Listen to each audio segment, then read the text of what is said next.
जय श्री राधा माधव। सद्गुरुदेव भगवान की जय हो।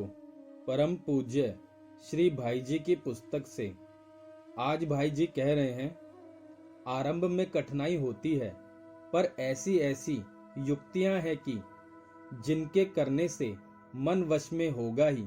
जब तक मन उसमें लीन नहीं होगा, तब तक केवल पढ़कर वह आनंद आप ले ही नहीं सकते। आप करना चाहें तो मैं एक युक्ति बतलाता हूं, पर वह होगी करने से ही। मान लें आप हरे राम जपते हैं, इसको जपते रहें, पर प्रत्येक मंत्र के उच्चारण के साथ एक बार आप यह ध्यान कीजिए कि श्री प्रिय प्रियतम एक वृक्ष के नीचे खड़े हैं। संध्या के समय कहीं चले गए, टीबे पर बैठकर देखिए, एक सड़क है, अत्यंत सुंदर सड़क है और उस पर वृक्ष ही वृक्ष लगे हैं। अब प्रत्येक वृक्ष के नीचे आप एक बार श्री कृष्ण को एवं श्री राधा रानी को देखिए तथा माला के मन के फेरते चले जाइए। इस प्रकार 3 माला अर्थात वृक्ष के नीचे 300 बार श्री प्रिय प्रियतम का दिव्य चिंतन कीजिए, इस दृढ़ निश्चय के साथ कि यह करना ही है। यह अभ्यास यदि बढ़ गया और कहीं 16 माला हरे राम के षोडश नाम की हो गई, तो आगे मन को टिकने में बड़ी सुविधा होगी। पहले 3 माला से आरंभ करें। वास्तव में यदि आप चाहते हैं तो आपको यह करना ही पड़ेगा। धीरे धीरे मन की बदमाशी मिटनी ही पड़ेगी। आप देखें, मन तो जैसे आज बदमाशी कर रहा है, मरते समय और भी अधिक बदमाशी कर सकता है तथा पता नहीं कब किस रंग में फंसकर मन पर कैसा रंग चढ़ जाए। अतः उसके पहले ही मन की बदमाशी को पूरी तरह मिटा दें। उसके लिए यह बड़ी सुंदर युक्ति है। एक युक्ति और भी है, पर पहले आप इसे करें, फिर आगे की युक्ति कभी पीछे बताई जा सकती है। वह युक्ति संक्षेप में यह है कि जैसे माला का जो नियम चल रहा है वह चले, पर खूब कड़ाई से यह नियम बना ले कि लगातार 3-4 घंटे बैठकर ब्रज संबंधी 5000 चीजों को याद करूंगा। 1-2 सेकंड के लिए उन 5000 चीजों को याद कर ही लूंगा, चाहे मन कितनी ही बदमाशी करे।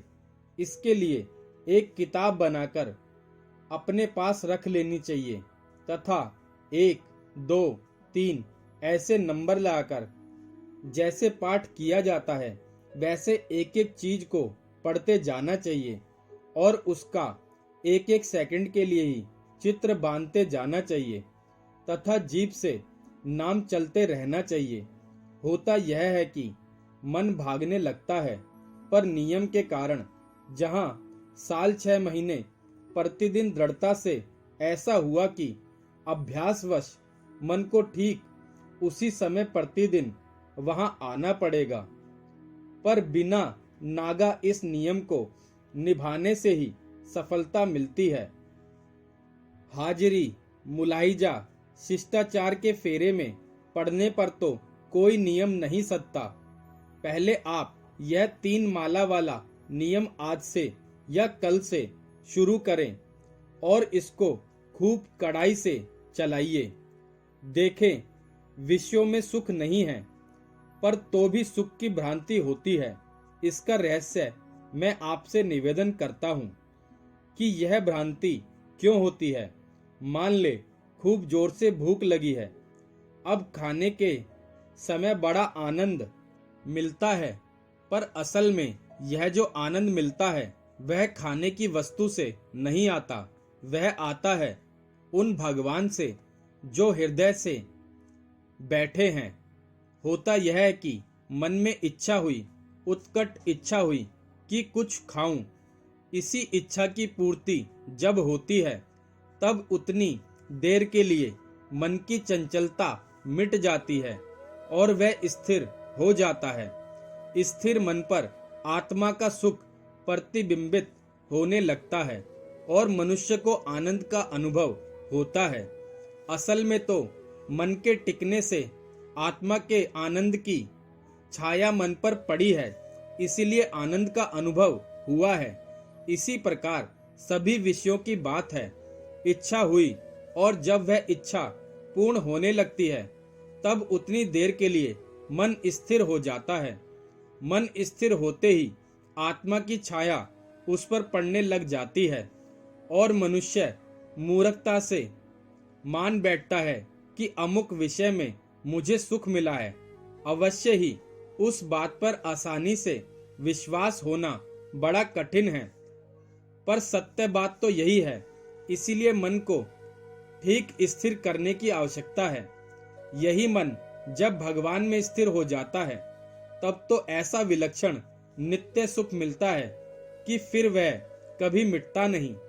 वह आनंद नित्य है और उसे प्राप्त करके जीव निहाल हो जाता है।